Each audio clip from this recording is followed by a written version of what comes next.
Let me share something really interesting with you guys. আজকে আমি যখন ফেসবুকে স্ক্রল করছিলাম, আমি অ্যান্ড্রু টেটের একটা ভিডিও দেখি অ্যান্ড ওইখানে তিনি ডিজিটাল ব্যাংকিং সিস্টেম নিয়ে খুবই গুরুত্বপূর্ণ একটা বিষয় আমাদের সাথে শেয়ার করেছে and I wish to share that with you guys.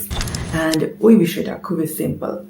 আমি একটা এক্সাম্পল দিয়ে বোঝানোর চেষ্টা করি। ফর এক্সাম্পল, আমি কোনো নাপিতের দোকানে গেলাম অ্যান্ড আমি চুল কাটালাম অ্যান্ড আমি নাপিতকে পেমেন্ট হিসেবে আমাদের ইউজুয়াল যে ট্রানজ্যাকশন সিস্টেম হাতে হাতে ওইটার মাধ্যমে আমি তাকে মনে করেন $50 দিলাম। $50 বা $50 আমি যদি তাকে হাতে হাতে দিই অ্যান্ড তিনি পরবর্তী ওই টাকা আরেকজনের কাছে গেলে এভাবে 20-30 বার ট্রানজ্যাকশন হলে আমার কাছে যে $50 ছিল অ্যান্ড লাস্ট ব্যক্তির কাছে এত ট্রানজ্যাকশনের পরে যে $50 পৌঁছেছে ওইটার ভ্যালু সেম, ওইটা $50 ছিল।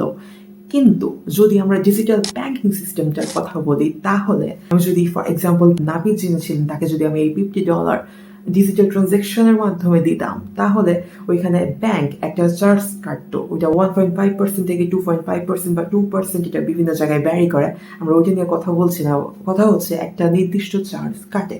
তো ব্যাংক থেকে আমি যখন এই ডিজিটাল ট্রানজ্যাকশনের সুবিধাটা নিলাম সে আমার থেকে একটা চার্জ কাটলো অ্যান্ড ওই যিনি নাপিত তিনি আরেকজনের কাছে ওই টাকাটা দিলেন কোনো একটা কিছুর বিনিময়ে এবং ওইভাবে এরকম যদি ডিজিটালেই শুধু হয় তাহলে লাস্ট ব্যক্তি পর্যন্ত ওই টাকার মূল্য সেম থাকে না, কারণ এভাবে 1.5% ব্যাংকের কাছে চলে গেল, এরকম যেতে যেতে যেতে যেতে লাস্ট পর্যন্ত $50 পুরোটাই ব্যাংকের কাছে চলে যায়।